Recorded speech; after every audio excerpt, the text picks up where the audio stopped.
Contemporary artist presentation on Felix Gonzalez Torres. Looking at the critical issues, I chose homosexuality and expression. Felix, being a gay man during a time where homosexuality wasn't fully accepted, had a big impact on his career. He never let that stop him from expressing himself and staying true to who he was as a person. That also translates into the concerns.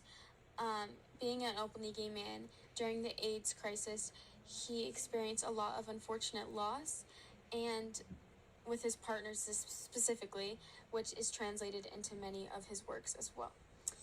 And then for interest, I chose minimalism and conceptualism, which we can see on the right. There's a photograph of two very minimalist window door situations, and that is reflected a lot throughout his work. The first piece I chose is called Untitled, a portrait of Ross in LA, and this piece consists of 175 pounds of hard wrapped candies. Viewers at the Chicago Art Institute are encouraged to actually take a piece of candy because this symbolizes the death and the loss of his long-term partner Ross, who weighed 175 pounds before he died of AIDS in 1991. The next piece I chose is titled Untitled Perfect Lovers. This is a piece that consists of two 13-inch store-bought clocks that hang side by side. This is another example of one of his minimalistic artworks. These clocks are synchronized.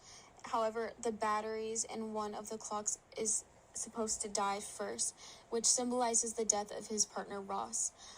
Many also interpret this as a symbolism of love and same-sex marriage.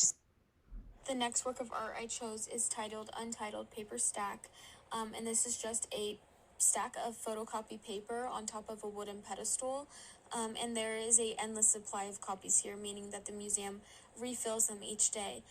Each piece of paper is actually printed with content related to his private life, and each viewer is encouraged to take a sheet of paper. So the question, how is the artist's choice of materials and or working processes relevant or meaningful to his work? Looking at all of the pieces I showed, you can see that most of them are interactive. If not, the clocks, depending on what time the viewer sees them, they could have a completely different perspective as someone else, which I think is a really fascinating thing about his work, is that although they all start the same, through over time, and with viewers' discretion, they can change completely, which is a very unique thing that all of his pieces have in common.